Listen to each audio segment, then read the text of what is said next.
Okay, so this is the third and final lecture on Enterobacteriaceae 3. Um, this one has some pretty significant pathogens, so pay attention in its we're going to go over this again and again, and I really want, because like I said, when I took pathogenic bacteriology, it was only bacteriology. Um, didn't include mycology, didn't include parasitology. So I had 10 weeks of just strict bacteriology. So that whole 10 weeks is condensed into these 3 lectures. And so fortunately for you, I really pulled out what I think that you need to know, not only as an MLT, but as a potential CLS, because um, I never took the MLT exam. I took the CLS exam. And what I think is important to pass this class is what I'm teaching you. So these are the main pathogens that you guys are getting, because I know for sure a lot of you are plan on moving on to becoming CLSs. Okay, Enterobacteriaceae lectures number 3. Salmonella, main pathogen. One of the main pathogens that, let's see. One of the main pathogens that we look for when we read cultures on the bench is Salmonella, and the other one is Shigella. And they are 2 different organisms, but they're similar in that on McConkey. Remember, we look for non-lactose fermenters. Non-lactose fermenters those are the bad guys, or potentially bad guys, because Proteus is not really a pathogen. It's one, I think Proteus is kind of annoying because on the junky urines, there's 3 levels of urine specimens. You got your clean catch midstream urine, and then that's, depending on whether or not they wipe when they collect the urine, a lot of times if you see more than 3 morphologies on the urine culture, then it's junk. The next level up is the catheterized urine. It's a more sterile collection, and it's the urine specimens taken from a catheter. So any kind of growth from a catheter, because it's a little bit more sterile than the midstream clean catch, then those you would have a tendency to work up. And the highest level of sterility for a urine collection is the suprapubic tap. Okay, where they actually take a needle and go directly into the bladder and aspirate urine out of the bladder, and that's a suprapubic tap. Any growth from a suprapubic tap is clinically significant. Has to be worked up, whether it looks like staph epi or what. Okay, Salmonella, those are the species of Salmonella: Choleraeus, typhi, paratyphi, Enteritidis, and Typhimurium. Okay. Salmonella choleraeus will cause gastroenteritis, okay, and septicemia. Septicemia, remember, I had mentioned even in hematology, you have septicemia, it's really, really bad news. Salmonella typhi and Salmonella paratyphi cause typhoid fever and bacteremia. So there's a lot of red on this page, but for Salmonella typhi and Salmonella paratyphi, enteric typhoid fever is what you need to memorize for those 2 organisms. Typhoid fever is a specific type of fever, okay, because you're going to be associating certain diseases. I'm going to be throwing a lot of diseases at you, and you're going to have to associate with which organism am I talking about if I give you a fever. Okay, like childbed fever, remember that one? That one was group A strep. Or erysipelas, that's also group A strep, or St. Anthony's fire is also group A strep. Necrotizing, a lot of those is group A strep. Okay, so the most frequent agent of Salmonella gastroenteritis is Salmonella enteritidis and Salmonella typhimurium. Most frequent agent of Salmonella gastroenteritis in man are these 2 organisms. Okay, get a stomachache from Salmonella, those are the ones that's causing it. You get Salmonella from human food or water, it's all over the place, but also protein foods like milk and eggs, and also poultry. Okay, animals, improper, that's why you don't want to eat raw chicken. You eat raw chicken, you have a chance of getting salmonella food poisoning from poultry. Dogs, turtles, and on your notes, you don't have it, but geckos. Geckos, when I was stationed in Guam, those are those lizards that you see climbing the walls in Guam and in the Philippines. And you see it on the TV, the Geico gecko. Okay, so those have a tendency to have salmonella on their skin. When I was stationed in Guam, you know, I would hear from the ER that kids would have some salmonellosis, or they would have um, really bad stomach ache. Well, the kids on Guam like to play with those geckos, and when they play with those geckos, they get salmonella infection. And I actually heard of cases like that from the ER, where kids go into the ER with a bad stomach ache.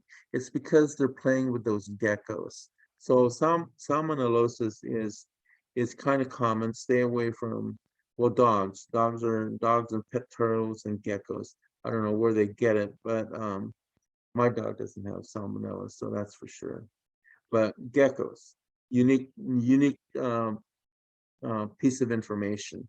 Okay, um, believe me, you will be asked that on a test. Poultry, chicken, raw chicken, that's a given. Uh, I hope you're not going to restaurants, and make sure that when you eat your chicken, that it's not bloody, because you're at risk for salmonella food poisoning.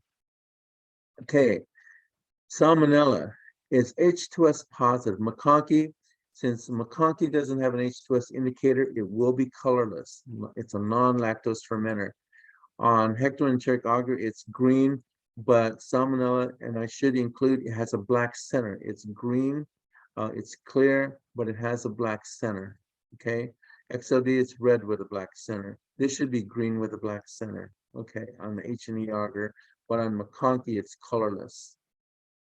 Handout is the Ewing flowchart that I'm going to go over probably tomorrow or next week. Serologic testing, that procedure is pretty long and involved. When I was in training, we did salmonella testing, the serology testing for those antigens, especially the virulence antigen. That's the VI here. It's the virulence antigen. That's the one that makes you sick. So all salmonella isolates have to be reported to public health. Okay, and usually the serologic testing is a slide agglutination test, but certain things have to happen. I think there's boiling involved. You have to make your suspension, then you put it in boiling water to isolate the antigen, and then you do a slide test. Like I said, it's a pretty involved procedure. 93% of the isolates are A through E based on the O. I think I went over the antigens, but the O antigen is the somatic antigen. The somatic antigen is the antigen is located on the body of the organism. The H antigen, or the H flagellar antigen, is the flagella. Okay, you got your O antigen, the body of the organism. H flagella is the flagella, and then I don't have it here, but the K antigen. The K antigen is the capsular antigen. So organisms like strep pneumo, which has a capsule, Klebsiella. You can tell the organisms that have a capsule because the colony morphology is mucoidy. Okay. Now with the bad guys, the salmonella have what's called a virulence antigen. This antigen is what makes you sick. The virulence antigen is associated with salmonella types virulence. Okay. So the virulence antigen is present on those bacteria or organisms that can make you sick. Okay. So there's O antigen, the body, H antigen, the flagella, the K antigen, which is the capsule, and the virulence antigen for the pathogens. That's one that makes the virulence antigen that makes you sick. Next organism is Citrobacter. Citrobacter foindiae can be an opportunistic organism. Normally, it's part of your normal gut flora, but it can be opportunistic and cause a urinary tract infection. And it can also cause neonatal meningitis with complicating brain abscess. Okay. Again, this is the non-lactose fermenter. So on McConkey, Since it's colorless and clear, you need to work it up. If you see pink colonies, you probably might not want to work it up because that's probably E. coli. Okay, unless the E. coli is in greater than 100,000 per ml. And but if it's in small amounts, pink colonies on macaque is not clinically significant. So the thing about Citrobacter is initially 24 hours, it'll look like it's colorless, but it's going to get its pink color 48 hours later because it's a slow lactose fermenter. That's Citrobacter. XOD gives you yellow colonies, yellow, red, or colorless colonies. The handout again is the Ewing flow chart that we'll go over. Edwardsiella is an organism that is seldom isolated. I think I probably isolated once, encountered it once, rarely encountered, causes diarrhea or bacteremia. So even though it's rare, on occasion, it can cause serious disease, especially the bacteremia. Can be found in wounds, especially water-related trauma, and cause urinary tract infection. If you get it again on macaque, it's colorless, so you have to work it up. You know, it seems like a lot of these are non-lactose fermenters, are the colorless colonies, but as opposed to like E. coli, which is a lactose fermenter. Club pneumo is a lactose fermenter, so at least you have the option to not work it up. But if it's colored, if you get a non-lactose fermenter, you have to work it up because of the possibility that you can have a Salmonella and Shigella. And that's the main reason why you're working up the colorless colonies, is that you want to make sure that you don't have Salmonella and Shigella because that's reportable to public health. Okay, the Citrobacter and the Proteus, they're non-lactose fermenters, but they're not reportable to public health. Okay, the Salmonella Shigella is reportable to public health, and that's why you have to go after them if you see those colonies on macaque. Okay, so H&E is colorless, XLD is red, yellow, colorless. So Edwardsiella, because it's a colorless, non-lactose fermenter on macaque, you work it up and measure Ewing's flow chart. E. coli. Okay. We got some pathogens here that I'm going to be talking about. So E. coli is the predominant facultative anaerobe of the large intestine. So I could ask you that question. E. coli is the most abundant facultative anaerobe in your gastrointestinal tract. Okay, it's the most common agent isolated in man. So these two bullets, make sure you could be asked these on a test: the predominant facultative anaerobe, or what is the most common agent isolated in man. Okay. It also can be found in nosocomial infections and UTI, urinary tract infection. Okay, the first pathogen. So we're not going to only talk about regular old E. coli. We're going to talk about the pathogenic E. coli. So remember, one way to identify pathogenic E. coli is if you're using the API strip, it has the sorbitol well. If it's a sorbitol negative E. coli, then that's pathogenic. All of these are pathogenic, and I'm going to go over 5 of these. Okay, the first one is ETEC, which is enterotoxigenic E. coli. Enterotoxigenic E. coli. I'm going to give you these 4 letters. You're going to have to know what it stands for. Also, 2, these have specific diseases that you need to associate it with. So traveler's diarrhea and childhood diarrhea is ETEC. Okay, enterotoxin similar to Vibrio cholera, but I don't want to throw that in there to confuse you. So traveler's diarrhea, if you see that, or childhood diarrhea, associate that with enterotoxigenic E. coli. The next one is enteroinvasive E. coli, EIEC, enteroinvasive E. coli. This is the one that causes dysentery. Okay, you won't see dysentery associated with any other organism. If you see dysentery, you select EIEC, enteroinvasive E. coli. Okay, so the point of these 5 E. colis is to associate a specific disease. So travelers in childhood is ETEC, dysentery is enteroinvasive E. coli. This is the real bad guy. This is the E. coli 0157H7. This is the one that you hear about in the news. The reason why it's a real bad guy is because it causes bleeding. You can actually get really, really sick, maybe possibly die. Okay. The disease that you need to know is this hemolytic uremic syndrome. No other organism in this semester has this disease, hemolytic uremic syndrome, HUS. And it also has a toxin like Shigella toxin. So these two bullets here, you need to associate with the EHEC, enterohemorrhagic E. coli, or the E. coli 0157. But you'll probably get these four letters. The enterohemorrhagic, hemorrhagic means it causes bleeding. So that's why of all the E. coli's, this is a real bad one, causing the hemolytic uremic syndrome and Shigella toxin. Okay. There are non-0157H7 that are Shigella toxin producers, okay? And serotyping is required after ID. Well, we don't have to worry about that because we leave that to public health. But these two conditions, the Shigella toxin and the hemolytic uremic syndrome, associate that with E. coli 0157 or E. coli enteromorrhagic E. coli, okay? The next one is enteroaggregative E. coli, EA, enteroaggregative E. coli. This causes watery diarrhea.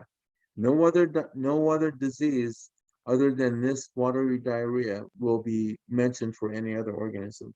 If I give you watery diarrhea, boom, that's EAEC, okay? Enteroaggregative E. coli. And finally is enteropathogenic E. coli, EPEC, enteropathogenic E. coli, causes chronic diarrhea or infant diarrhea. Okay, chronic diarrhea or infant diarrhea. I'm not going to use these terms and say, no, that's Serratia marcessus. No, it's not. It's EPEC, enteropathogenic E. coli. So make sure you know the diseases.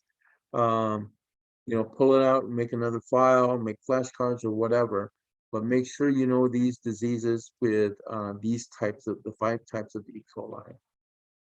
Okay, so E. coli normally, colymorphology, that's lactose fermenter. And I was hoping that I'd see some E. coli that look like that when you streak your E. coli and Pseudomonas aeruginosa. Apparently, a lot of the E. coli that you got were mucoidy. Well, E. coli can be mucoidy, that's true, but I'm highly suspicious because on the bench when I was reading microbiology, that's what all my E. coli looked like.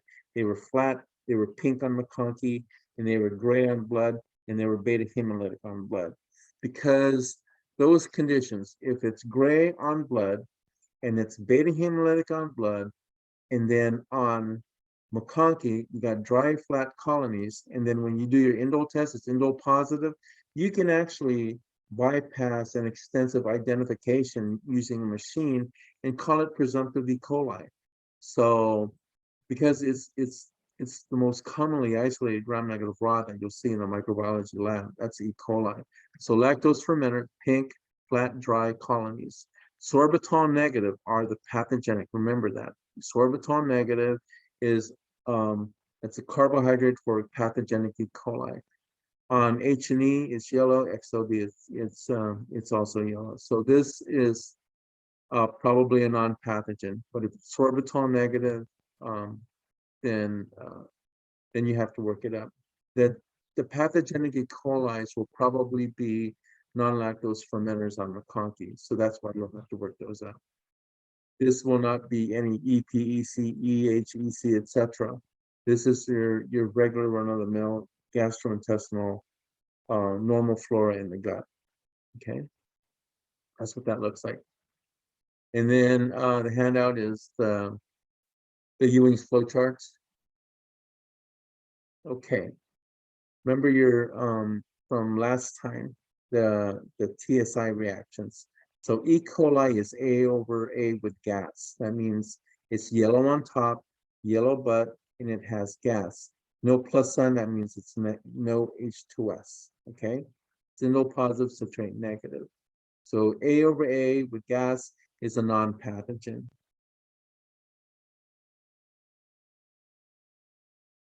Okay, Shigella is the other pathogen. Okay, there's 4 species: dysentery, flexneri, boydii, and sonii.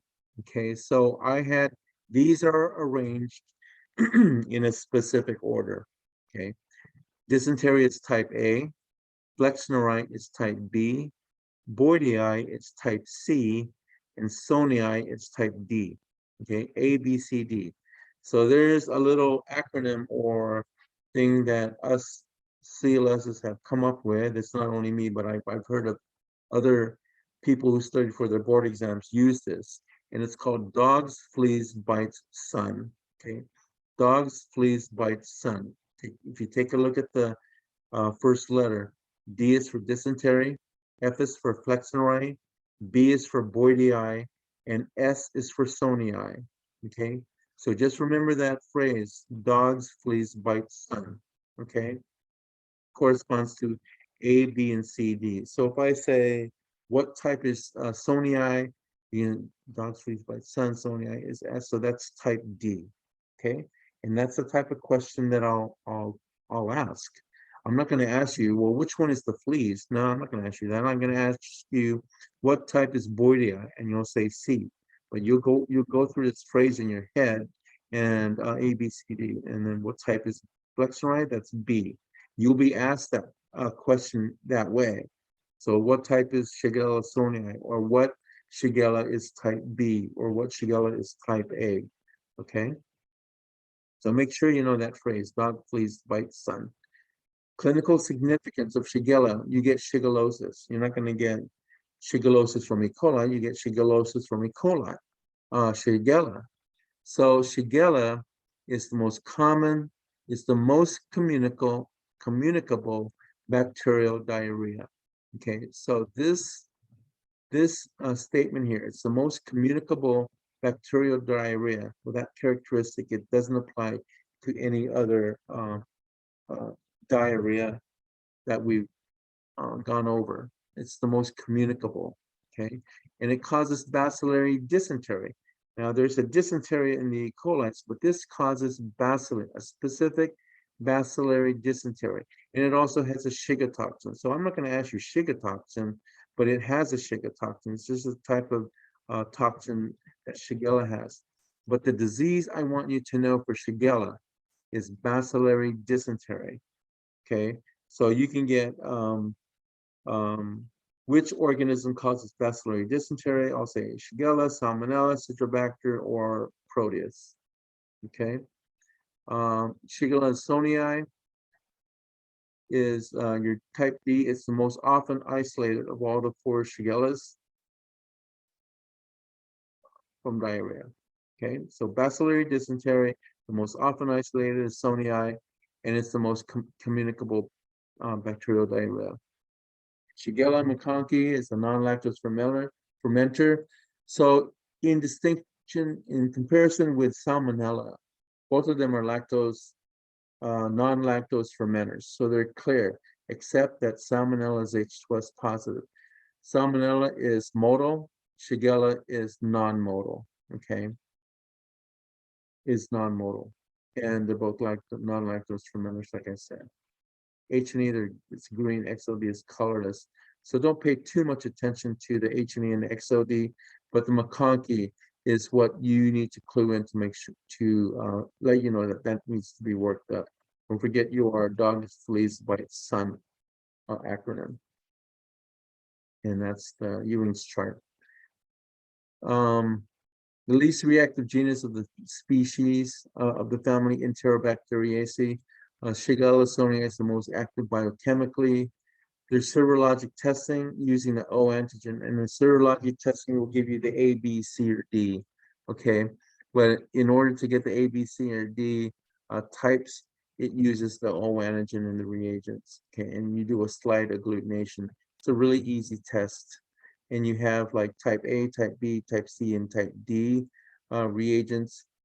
You just make your suspension, mix it, and then whichever agglutinates is your type of Shigella, A, B, C, or D.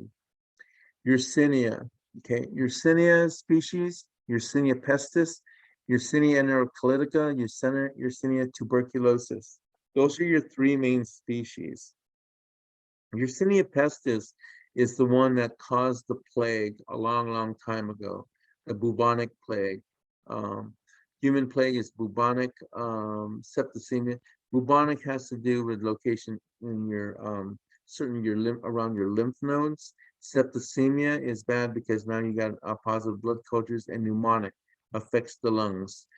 It's transmitted by fleas and from fleas that come from rodents, okay, and from animal handling, and you can get Yersinia airborne, okay. This is Yersinia pestis.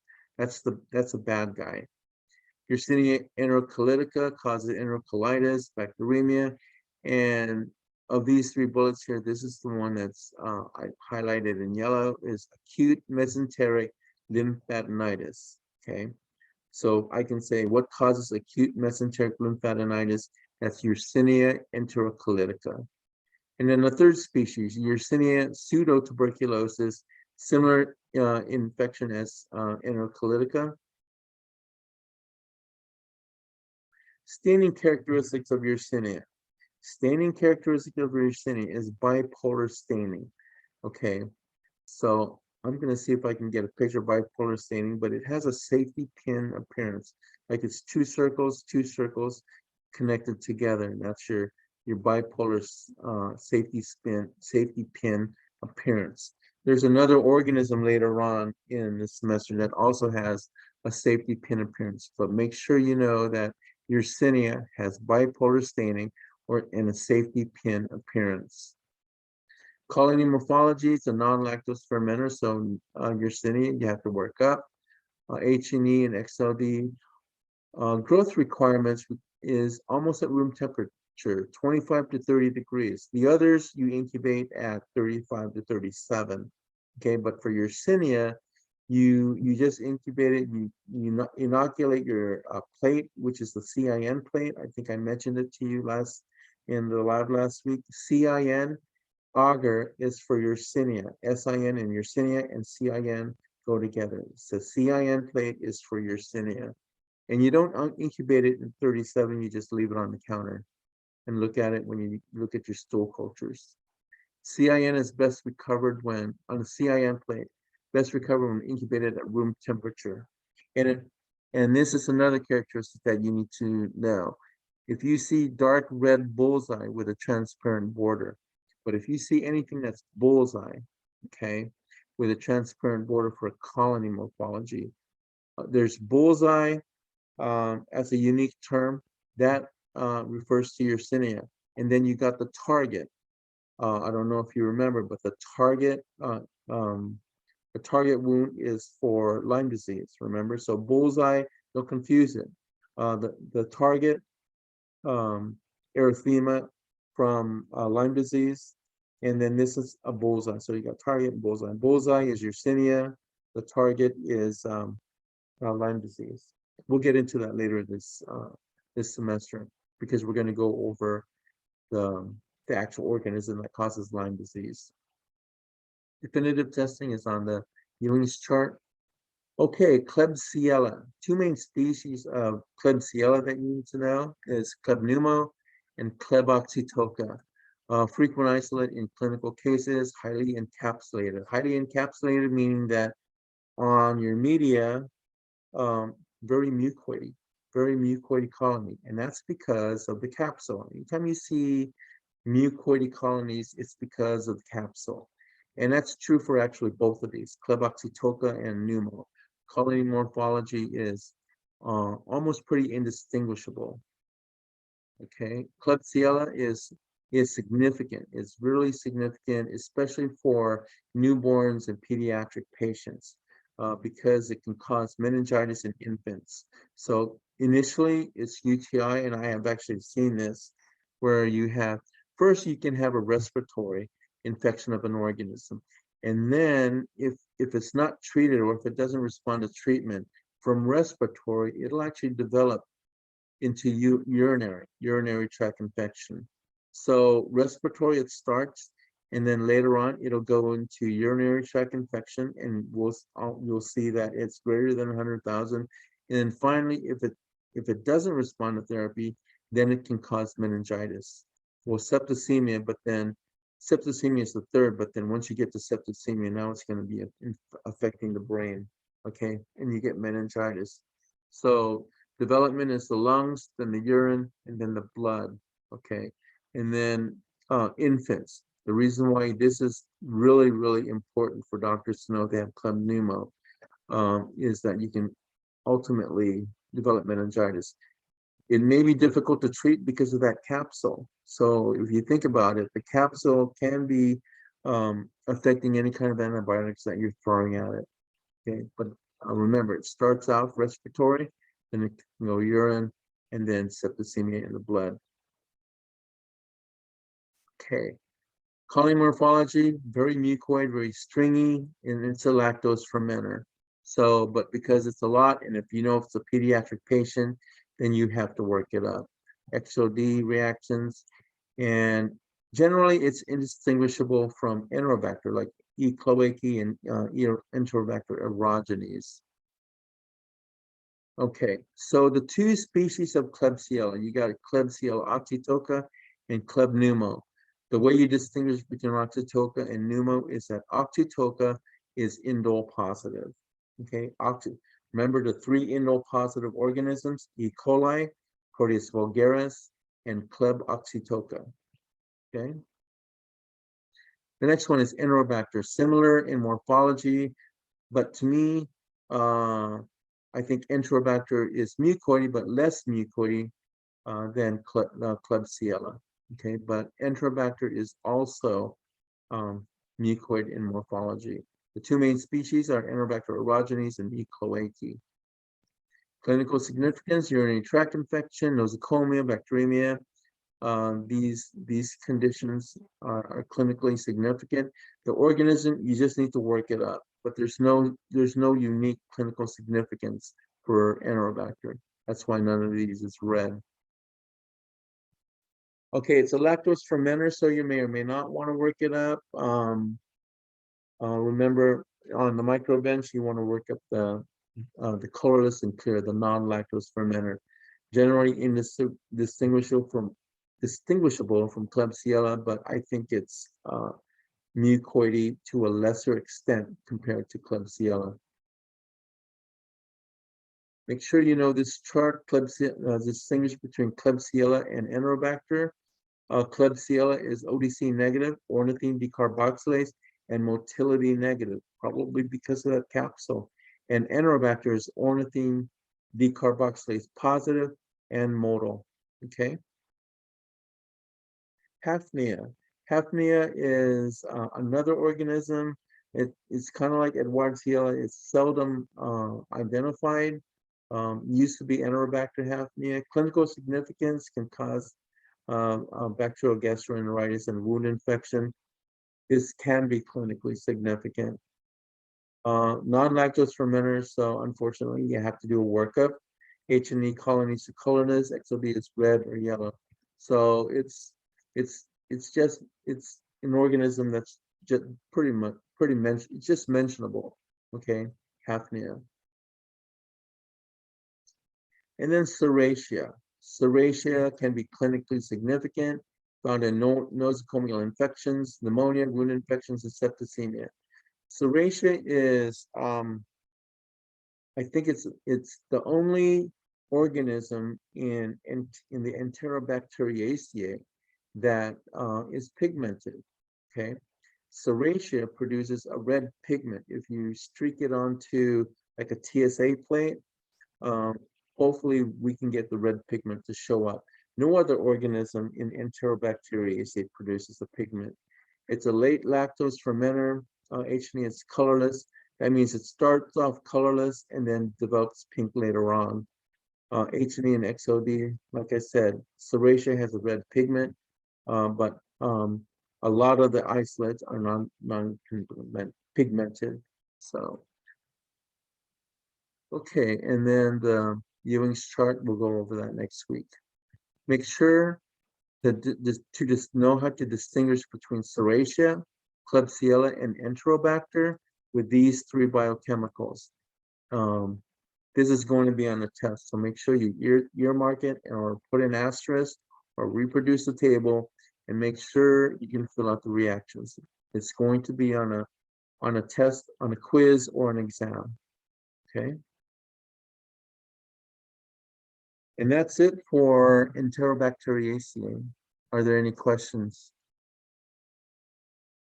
So what I did was I pulled out all the clinically significant information for Enterobacteriaceae, and I condensed it into 3 lectures. That's what I feel that you need to know to pass your ASCP exam, and we'll go over review.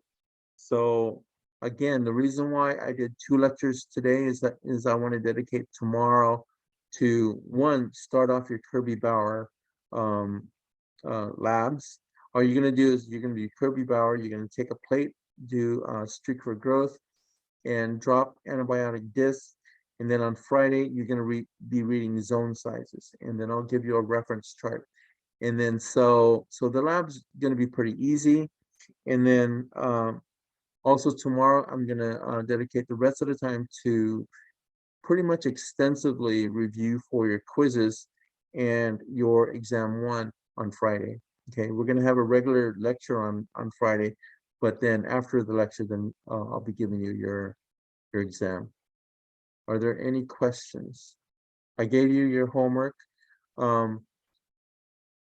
Whenever I saw something that was not correct on the homework, I indicated the correct answer, what I was looking for. So make sure when you study for your exams to really look at the homework, look at the definitions especially, okay, because the definitions will probably show up on your exam. So that's why it's good that you turn in your homework early, and I can get that back to you so you can use your homework as a study guide. All right. All right, are there any questions? Okay, you guys, either everybody's on mute or you guys are just quiet today. All right, well, if not, I'll see you all tomorrow at 4. And I'll send these lectures to you. See you tomorrow. All right, see you tomorrow. Have a good night. Thank you. Have a good night. Thank you.